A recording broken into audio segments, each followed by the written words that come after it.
Hey, it's Toby again. So I'm just going to answer some more of the pagan YouTube questions. We left off on question 4, so we're going to go to question 5. So 5 is, what does this time of year mean to you? And if we were going in order, and I had not missed any of these, and did not just start this channel now, question 5 would be talking about the first week, the first week-ish of February. Which would basically be Imbolc. And to me, that time of year is all about the earth kind of coming back to life, like the first signs of spring and of life. It's not like Ostara kind of spring, where it's like, spring is here, there's pollen everywhere, I'm dying, help. It's not like that at Imbolc. It's still cold, it's still kind of like everything's still kind of dead, but you can start to see the stirrings of life here and there. In places where there's lots of snow, it might be a little bit more difficult. Where I live, we had snow in February too, so it's kind of hard to be like, spring is almost here, but it was on the way here. And now it's still a little bit chilly, but spring is definitely here, as my allergies will tell you. But it's definitely a lot warmer. Things are starting to bloom. There are flowers. It's definitely springtime. So I guess that time of year always like shows that spring is on its way. That it'll be here in no time soon. So number 6, what are your cultural influences? So as I was reading all these questions, this one kind of confused me a little bit because I wasn't quite sure on what they wanted the answer to be. So I wasn't sure if it was like, what's your cultural background, what gods do you work with kind of thing.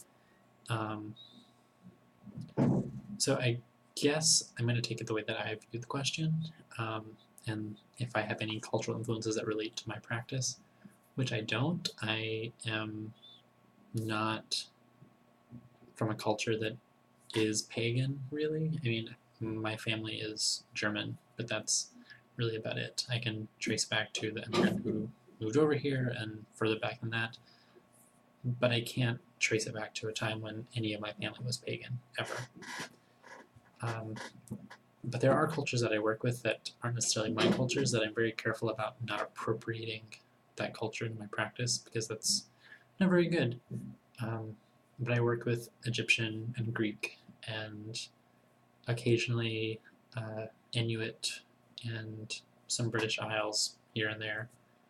So I guess those are like my cultural influences on my practice, but I don't have any influences from my own culture that affects my path at all.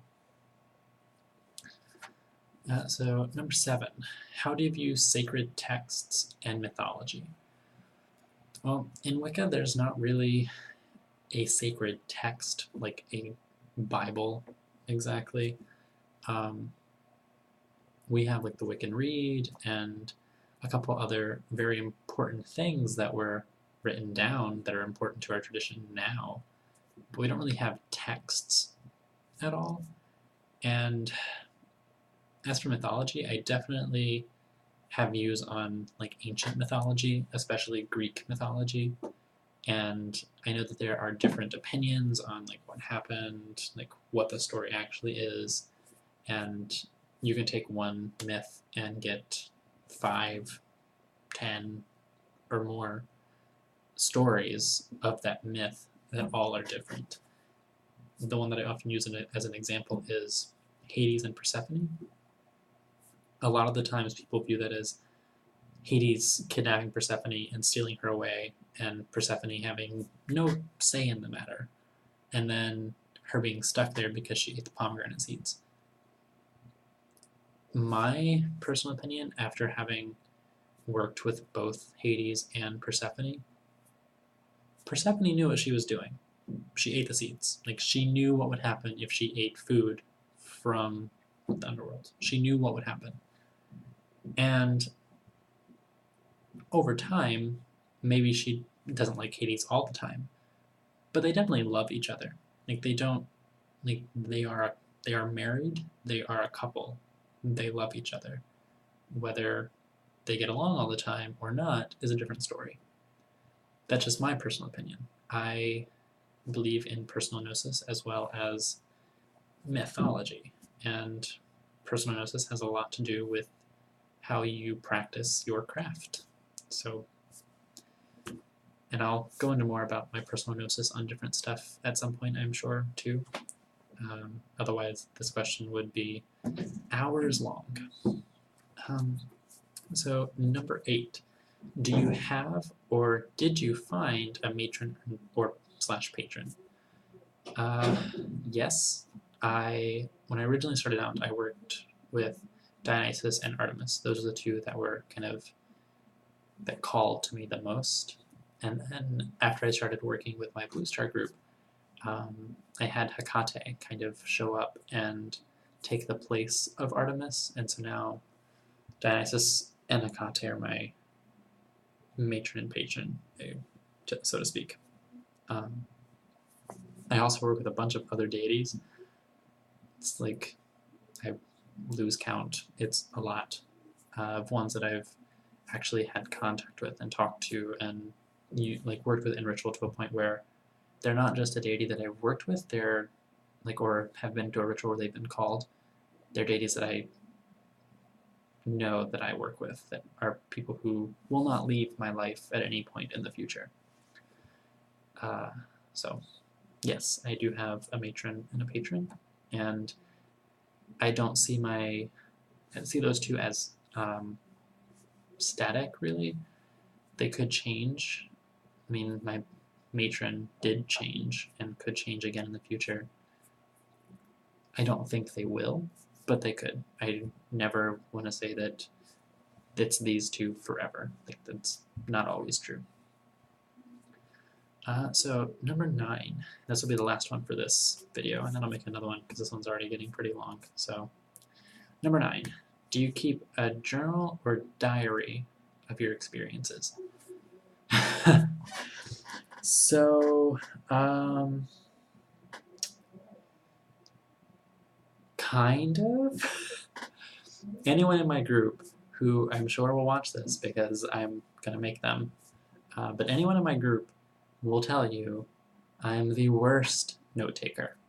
The worst. Even though I want to have a journal or a diary or a book of shadows, I want them. I want them so much. I suck at it. It's so bad. I will try and try and try to write stuff down, and then I just stop and don't. In fact, my very first class with my teacher in my current tradition, I sat there and I had my notebook and I had a pen and I was sitting there like this and listening, and she would say stuff and I wrote nothing down. Not a line of notes from an entire class. And that's not to say that I didn't remember it. I remembered all of it. I could have written it down, right back to her as she said it. But I didn't write any of it down while she was saying it. And so the next time that we met, that we had ritual, and I was the one who had to do all of the setup, and she was like, "How did you remember all this?" And I was like, "I don't know, I just remembered it." And that was that. I have a journal.